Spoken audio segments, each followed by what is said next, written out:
আপনি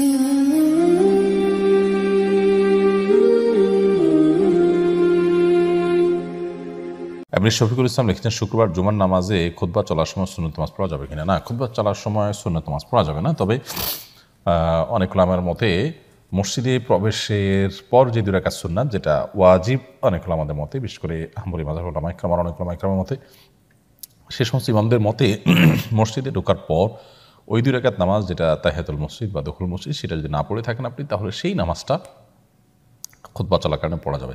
বাকি এ ব্যাপারে সমস্ত উলামা ইকরামই একমত যে খুতবা চলাকালীন সময় জুমার নামাজের পূর্বের যে সুন্নাত, সে সুন্নাত নামাজ পড়া যাবে না। খুতবা চলাকালীন ইমাম সাহেব যখন বের হবেন তখন নিরিবিলি খুতবা শ্রবণ করতে হবে। কোনো সলাৎ, কোনো কাজ সেখানে, কোনো কথা সেখানে চলবে না।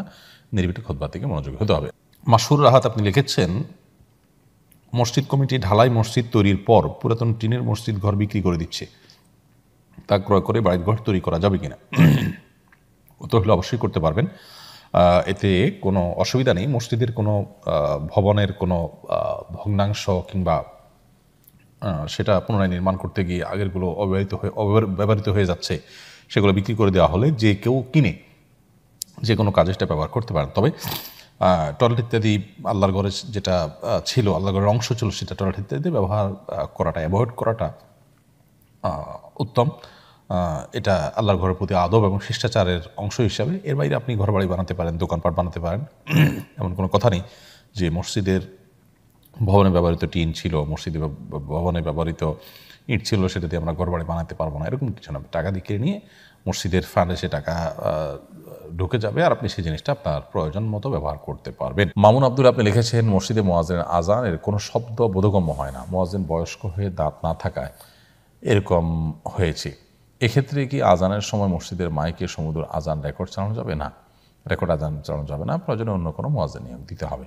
হাবিবা ইয়াসমিন আপনি লিখেছেন, মহিলাদের ভাঙতি রোজার সাথে কি 6 রোজার নিয়ত করা যাবে? না, ভাঙতি রোজার সাথে 6 রোজার নিয়ত করা যাবে না, বরং ভাঙতি রোজা আগে রেখে 6 রোজা রাখতে পারলে উত্তম। যদি ভাঙতি রোজা রেখে আবার 6 রোজা রাখাটা টাফ হয়ে যায়, তাহলে আগে 6 রোজা রেখে তারপরে ভাঙতি রোজা রাখবেন।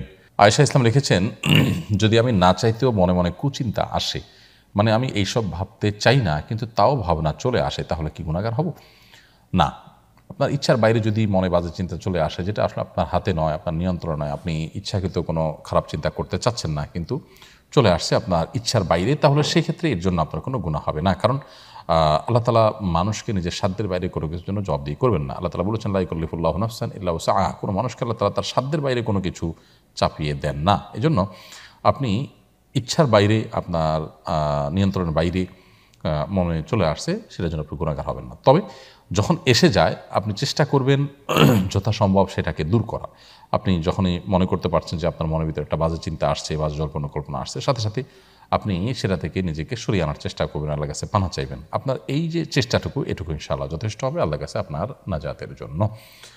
আর এর পাশাপাশি এরকম বাজে চিন্তা আসলে বাম দিকে প্রতীকী থুতু ফেলবেন 3 বার, আর আমানতু বিল্লাহি ওয়া রাসূলিহি এটি পড়বেন, আল্লাহর কাছে পানাহ চাইবেন, আউযু বিল্লাহি মিনাশ শাইতানির রাজিম পড়বেন, ইনশাআল্লাহ আল্লাহ তাআলা আপনাকে পানাহ দিবেন।